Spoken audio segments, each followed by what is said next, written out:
O que ela diz pra gente, ó? Essa questão é uma questão de termologia, né? Olha só. O ar que sai do turbo está em alta temperatura por quê? Tá? Cara, essa é uma questão bem estranha aqui da prova, tá? Eu digo pra vocês que assim, é uma questão que você meio que iria por eliminação pra poder acertar, tá? Iria meio que por eliminação ali pra poder acertar, né? Mas dentro disso, aqui dessa questão, o texto é bem confuso, assim, sem entender direito, né? Porque ele não bota um desenho, não bota nada, né? Então você tem meio que entender por conta, assim, né? Olha só. Na última década, para melhorar a performance dos motores a combustão e reduzir o consumo, a indústria automobilística tem investido cada vez mais no desenvolvimento de turbocompressores. O turbocompressor é formado por duas câmaras distintas, chamadas caixa fria e caixa quente. No interior de cada uma dessas caixas existe um rotor e ambos são interligados por um mesmo eixo, com a caixa quente instalada no coletor de escapamento. A passagem dos gases faz girar o rotor. Consequentemente, gira também o rotor da caixa fria, produzindo a compressão. Em alguns modelos é instalado entre a turbina, e aqui é o ponto mais importante, né? A palavra compressão, tá? Compressão. É instalado entre a turbina e a câmara de explosão um dispositivo denominado intercooler, que é reconhecido como um dos componentes principais para melhorar a performance dos motores turbo. O intercooler é uma espécie de radiador, ou mais especificamente um processador de calor. Ele é posicionado entre o turbo e o coletor de emissão, tendo como uma das principais vantagens a redução da temperatura do ar quente que sai do turbo. Cara, eu achei meio complicada essa questão, a ideia de você imaginar o que ele está dizendo aqui, tá? Mas basicamente, eu pensaria nessa questão aqui, tá? Naquele famoso desenho, que já caiu no Enem, se alguém lembra, tá?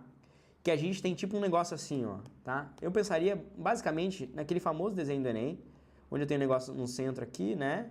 Isso aqui basicamente está movimentado e movimenta um pistão, beleza? Nós temos aqui a ideia de admissão, né? Então, o que acontece? Por aqui vai entrar, tem uma entrada de ar, e geralmente é um ar frio, beleza? Aqui eu tenho o pistão, tá? Nesse processo de trabalho, o pistão ele vai subir para cima, fazendo uma compressão do ar, ele vai comprimir o ar, uma compressão. Essa compressão do ar aumenta a temperatura, porque você está comprimindo, né? Então, aumentando a pressão, aumenta a temperatura aqui, tá? E aí, dentro disso, acaba que vai acionar uma vela aqui em cima do carro, né, da combustão, então vai estourar aquela vela, e aí tem um momento de descompressão e o ar quente sai por aqui por esse escapamento, aqui sai o ar quente por escapamento. Então aqui está a compressão. Então essa compressão, qual que é a grande característica dessa compressão? Primeira coisa, tá? Durante a compressão, é importante que você saiba que se eu estou comprimindo algo, eu estou aumentando a pressão, eu estou reduzindo o volume e eu estou aumentando a temperatura. Só que essa temperatura, ela é uma consequência do aumento da pressão. Ela não envolve troca de calor externa, tá? Ela não envolve troca de calor externa. Ela é uma consequência da compressão, tá?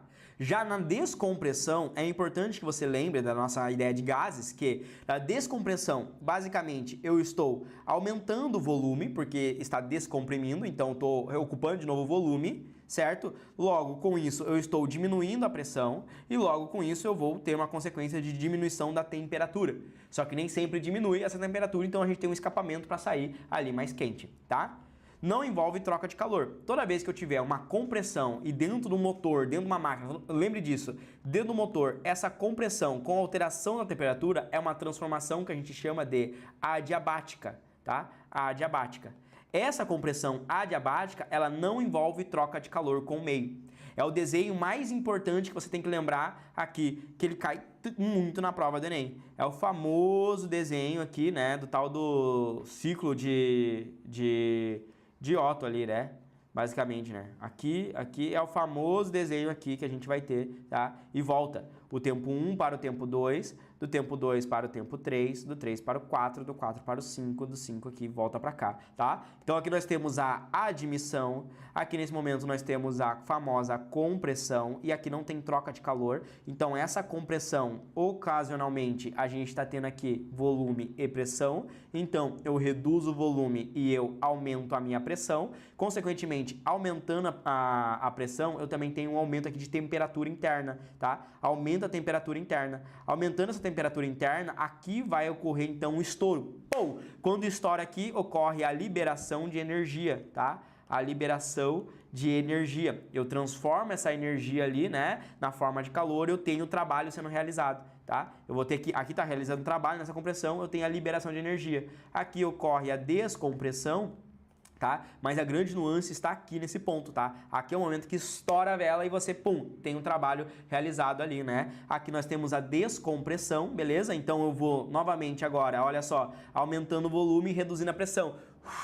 É como se estivesse recuperando, tá? Aqui é o momento final de recuperação, tá? Aqui é o momento final de recuperação e aí volta a sair o gás, tá? Aí ele volta a sair o gás resquício. Então, entra o gás, começa a comprimir ali o pistão vai comprimindo, comprimindo, pô, estourou a vela, liberou toda a energia, começa a descomprimir, recupera novamente e reinicia. E é o motor que vai acontecendo. Cara, é o mais básico. Fator muito importante, essa compressão aqui, essa curva aqui que vai acontecendo, ela é uma curva adiabática. Por que adiabática? Porque ela não troca calor com o meio. Existe variação de temperatura? Existe variação de temperatura, mas essa variação de temperatura é uma consequência da compressão. Você está comprimindo moléculas, mols de gás ali dentro e isso vai fazer com que eles aumentem a sua temperatura, tá certo? Então é um fator básico que a gente tem aqui para você entender. A descompressão faz com que o gás diminua a temperatura. Então quando você pensa no aerosol, no desodorante, e você aperta, por que o ar sai gelado?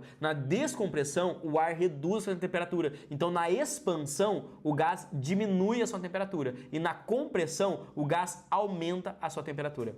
Tá? Beleza? Vamos lá para a gente entender agora essa questão, tá? Basicamente, eu expliquei quase uma outra questão, mas para justificar essa aqui. Porque eu acho mais importante saber isso do que essa. Porque sabendo isso aqui, meio que você acertaria essa outra questão ali. Olha só. Sofreu uma compressão isocórica, mas ontem eu falei para você que isocórica, isovolumétrica e isométrica é a mesma coisa, significa volume constante. Só que não existe volume constante em compressão e expansão. Compressão e expansão necessariamente é variação de volume, tá? Não necessariamente é variação de volume. Agora, olha só, sofreu uma compressão adiabática. Sim, nesse momento, ó, o ar que sai do tubo está em alta temperatura, por quê? Porque na compressão adiabática é aquela curva onde eu estou diminuindo o volume, eu estou comprimindo o gás, esse gás eleva a sua temperatura e ele sai pelo escapamento quente, devido à compressão. Entendeu?